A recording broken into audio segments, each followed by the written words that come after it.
Here we have a fragmentary copper alloy or bronze bust of a female deity, which we have attributed to the DENSATIL monastery in Tibet, 14th to 15th century. It's probably Prajnaparamita, but cannot be said with certainty because some pieces are missing.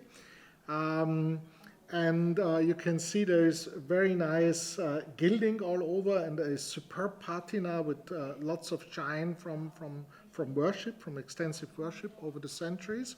Of course, there's some characteristics to DENSATIL pieces that we want to mention here. One is that, and I think we can show it better like this, is that the head is always, or in many cases, is leaning. In our case, it's leaning to the right, clearly.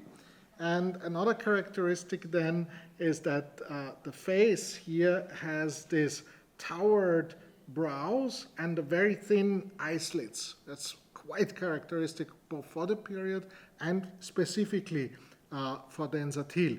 The other is that the ears here show an oval, quite distinctive pinna, which is also mostly, if not exclusively, found on DENSATIL pieces.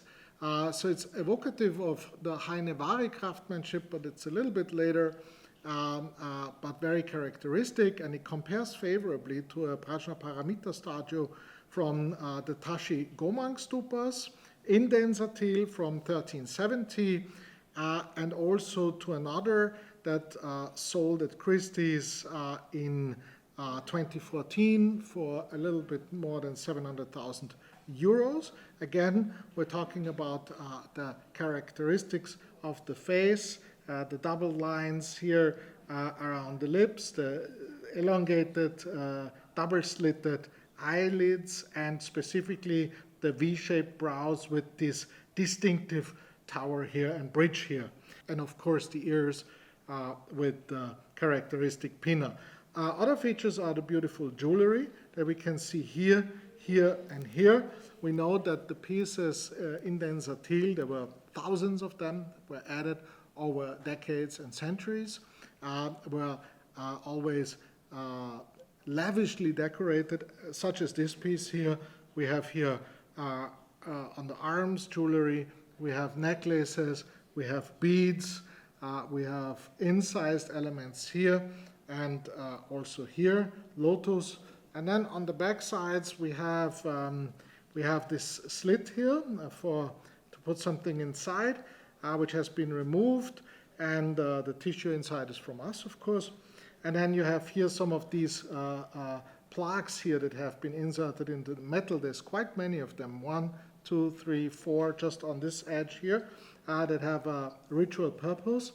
And yes, I mean, overall we see that this piece has been exposed to terrible violence. We know that DENSATIL was completely destroyed during the Cultural Revolution, otherwise it would be a World Heritage Site today. But at the time it was despised, and we believe that that is the reason why there's only a fragment of this statue left, which would have been very, very large. We still think it's quite an important piece and quite an important historic find. There's no base or stand for it because we want to leave that to the winning bidder. I think it would deserve a really nice setting.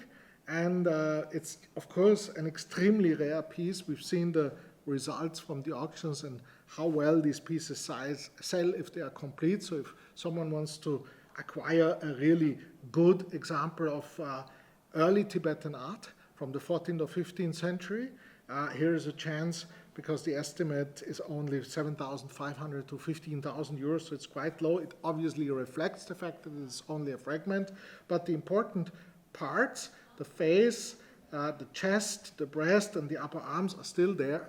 So it's actually a very nice work of art, and yes, good luck.